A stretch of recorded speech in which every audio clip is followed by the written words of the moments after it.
So things that you most like about boys in your class, I'm just going to go through this quickly, and things that annoy you about boys in your class. I want to kind of talk a little bit about how this works with strategies. So these are things that we have about boys. And I think now that you can see that some of that has to do with testosterone, right?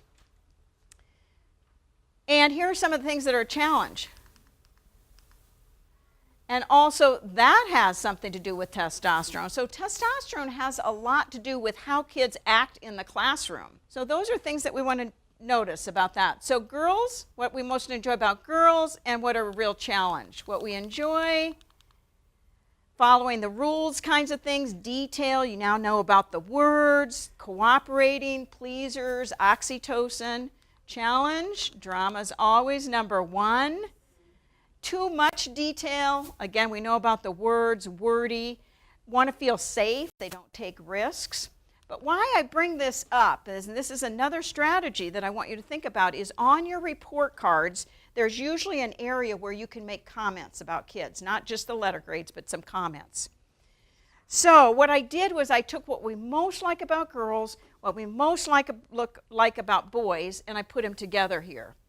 And what I want you to think about is when you are talking to parents or on report cards, do you tend to have comments that are more in the girls' favor or more in the boys' favor, would you think?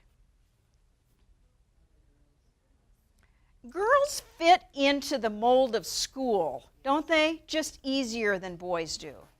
So what my point on this is again, there's sort of a systemic bias to what behavior should look like in school, and we reward that even though teachers all across America have said this is what we really like about boys and what they bring to our classroom.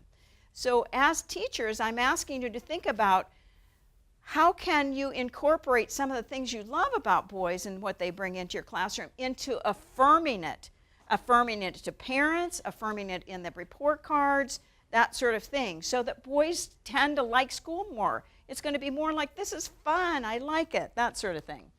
So here's other ones that are related to gender. Discipline. Usually when you have discipline, it's in-school suspension or it's sit on the wall, whatever. It doesn't include movement. Well, you're basically punishing the teacher that's going to get the kid back because that kid needed movement.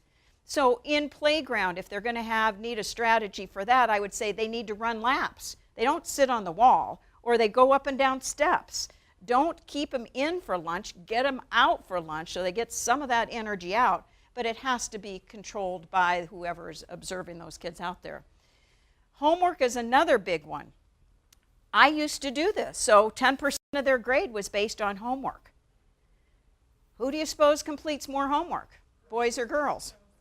So already boys are going to get a lower grade, possibly because they're not turning in homework. I think practice is important, but maybe it shouldn't be part of the grade. Maybe it's something of a reward you get in the classroom, and competition for boys is great. So if I have 4th grade boys or 10th grade boys, set them in groups. They have names like gladiators, strong names, like what that would be. And then they get points that group gets points if everybody brought their homework.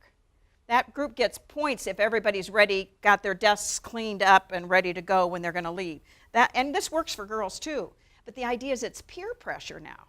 And they can help each other. If they don't have their homework done, because maybe they don't get it, somebody can help them. But do you see how instead of punish them because we know girls do homework more than boys, we need to think about how we can look at that differently. Assessments, I told you about the assessments. And aggression nurturance, pretty much boys can't do anything they want to do as far as being out and competing and all that sort of thing. So let me give you another example of a strategy a little bit. Again, it's about competition. It doesn't snow that often in Pueblo. But when it does, the number one rule is no snowball throwing. Is that novel at that point when it's the first snow? So what's going on in the brain? Woo! This is great fun. So what you need to do is you set up like some tires at, 10 yards, 15 yards, and they have competitions about who can throw the snowballs at something that's not another person. I mean, this is what's so exciting to me, is that when you take this back and you talk to some other people, it's like, here's some ideas of something we can do that's really easy, that's going to maybe alleviate a problem that we already have because of our rules. So these are things to think about. All well-intentioned policies, but unintended consequences or outcomes.